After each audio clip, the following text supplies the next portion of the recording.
Jerry Malley here for SB Nation and PrivateTrade.com. As you hear from the sirens and the traffic, I'm back in New York for the third year thanks to the good folks at Private Trade. Thanks to the good folks at SB Nation. I'll be joining the boys, Dan Rubenstein, Matt Uford, etc., at SB Nation Studios tomorrow. Look for us, 7:30, 11 o'clock. It's going to be live. It's going to be amazing. But we're here today to talk about the Detroit Lions. I have in my possession 7 rounds. 7-round mock draft for the Detroit Lions. After this video, you may choose to watch the NFL draft simply for entertainment, for information on the other teams, because after you see this, you're already going to know who the Lions are picking. If only it was that simple. We're going to go from 7-1 like we did last year to build suspense. We're going to start off with some undrafted free agents. 2 names come to mind. For those, it is Ben Gardner, defensive end from Stanford, and guard Ryan Groy from Wisconsin. Starting with Groy, there's some transition in the interior offensive line. Rob Sims, Dominic Raiola, both in their last years contractually. Raiola may already retire. Maybe Sims is someone that we're trying to phase out. And so, it's an undrafted free agent. You never know what you're going to get from them. But keep in mind, last year we had guys that were major contributors in Adrian Waddle and Joseph Fourier. Ben Gardner, we talked about him before, someone that could be a sleeper pick, not extremely fast. This is why he'll drop. But to me, he reminds me of Jason Jones, someone that can go inside and outside, start against the run, and can go after the quarterback. Yes, he's not the fastest, but he will bring the quarterback down. Moving on to the 7th round, we have kicker Cairo Santos from Tulane. Simple. We need a kicker. David Akers was horrible. He's not coming back. We have some guys signed. They probably won't make the team. Kickalicious, it would be great if we knew that he would come or we're interested. But at this point, we've seen Martin Mayhew show interest in Santos. We know we need a kicker, and so he is your pick in the 7th round. In the 6th round, it's Larry Webster, defensive end from Bloomsburg. Look at the track record from last year. The Lions drafted 4 or 5 guys that they had pre-draft visits for. This is very rare and unlike what they've done in previous years. Maybe that's Mayhew's new style. Maybe he's been influenced by Brian Sanders. Well, Cairo Santos has shown some interest as a kicker. Larry Webster came in for a pre-draft visit, and so he comes in. He's going to have to gain a little bit of weight if he wants to be an every-down starter. But as a 6th-round pick, you're fine bringing him in maybe as a rotational player, earning a spot, filling in a gap maybe that we lose with Israel Adonijah, someone that had a lot of potential and can hopefully morph into a gem a la Willie Young in the 7th round as a defensive end for the Lions a few years back. Moving on, we have 3 4th-round picks. We'll start with the latest one at number 136. It's Jordan Tripp, Montana outside linebacker. Again, he's going to be your 3rd down specialist. Teams do this a lot. You look at Seattle. They have guys specifically that just come in on 3rd down and get after the quarterback. You got guys that are right there for downs 1 and 2, start against the run. This is what Jordan Tripp is going to be initially. He has some very good speed, and the Lions have said to be interested in grabbing a flamethrower at linebacker. He is the first of 2, hint, hint, that the Lions will look at, address, and draft. Welcome to Detroit, Mr. Tripp. That was a tongue twister. Our next 4th-round pick, this one's at 133. Philip Gaines drops in the draft, cornerback from Rice. I agree with a lot of you. We don't need a cornerback early in the draft. Or maybe, I'm not going to say we don't need one, but we probably want to address it. We've got young guys that need to develop. We've got Rasheem Mathis. Even with the questions on Chris Houston, he's still a viable name. Probably will be your opening day starter. But Philip Gaines' talent and the fact that he drops to this spot in the draft means the Lions will pounce on the chance to bring in a solid guy like Philip Gaines. Now, with the first pick in the 4th round, we have Travis Swanson, center from Arkansas. There's a lot of centers we've been listed as being interested in. You've got Martin from USC. You got Weston Richburg, Gabe Ikar. Out of all these guys, Swanson is probably the most powerful. He's going to be a transitional shift in philosophy for the Lions on the offensive line because Dominic Raiola is better at pass blocking. He's a little smaller, not that big. Swanson's a big boy. He's going to help that pocket not get collapsed. Going to help in the run support, similar to that big body style that Larry Warford's bringing over there at guard. So Swanson's your pick, someone that can sit and learn under Raiola for a year and then hop in the starting lineup in the next year. Or if there's an injury, he can slide in the offensive line. Now, 3rd round, pick number 76. It's Craig Loston from LSU. This is a safety. Now, the Lions will probably be addressing the safety at some point in this draft. Someone that whether it be a second rounder or a third rounder, can come in. He's not going to start.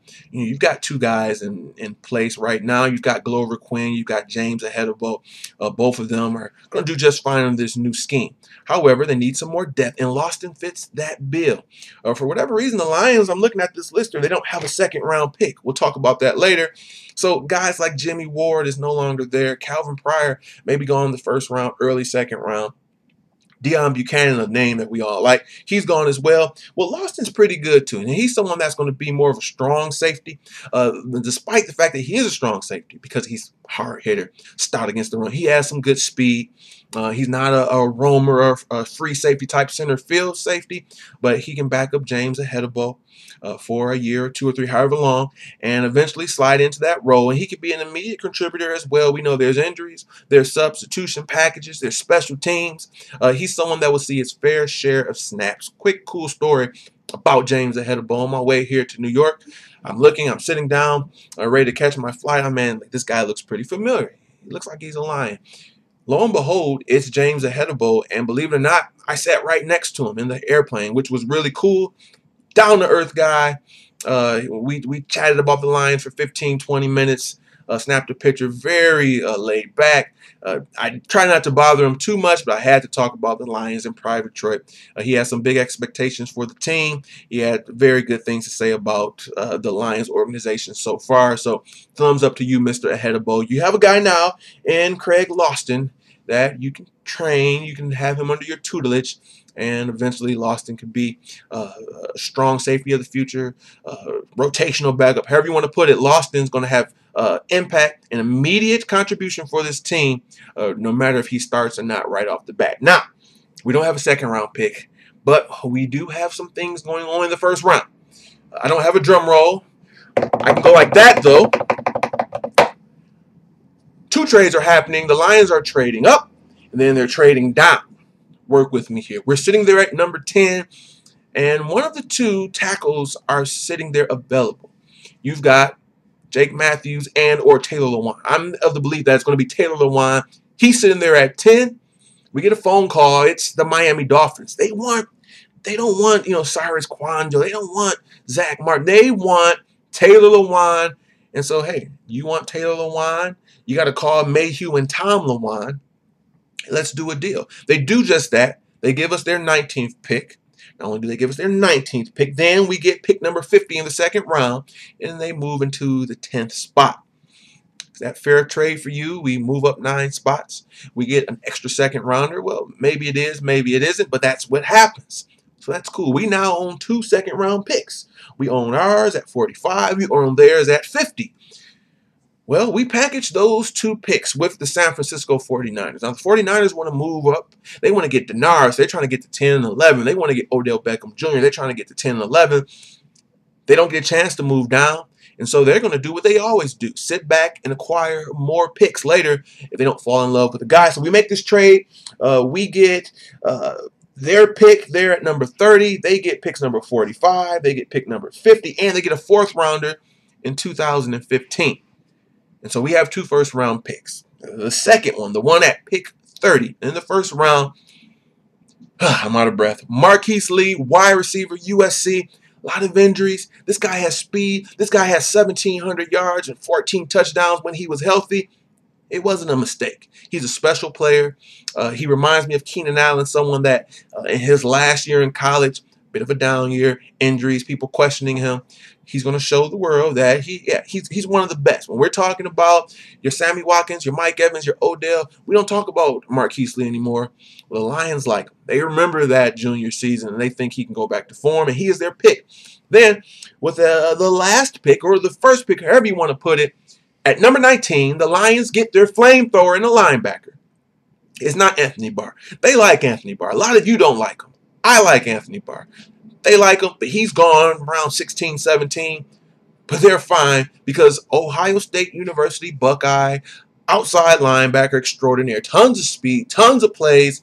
Ryan Shazier is the first pick for the Detroit Lions. So there you have it. Ryan Shazier, Marquise Lee, Craig Loston, Travis Swanson, Phillip Gaines, Jordan Tripp, Larry Webster, Cairo Santos, Ben Gardner, and Ryan Groy. Welcome to the Detroit Lions. This is your mock draft. Agree, disagree, give me your thoughts, opinions. How feasible is this? I know those two trades, it's a lot going on. I say that to say this. There's going to be tons of trades happening this year, and I do think the Lions have an opportunity to trade up and down. We want it to happen so much all the time, and it rarely happens. This year is different because certain players that can drop, there's going to be some movement, and here are some of the names I know the Lions want to be drafting and looking at and want to be interested in, and so some of them may actually become a Lion. That's going to do it, guys. Until a day or so, we'll give you first round reaction, second and third round. This is a great weekend to be a football fan. I'm out of here. About to hit up Times Square. Until next time, if you haven't subscribed, you better do so, or else. This has been Jerry Mallory for SB Nation and PrivateTroy.com.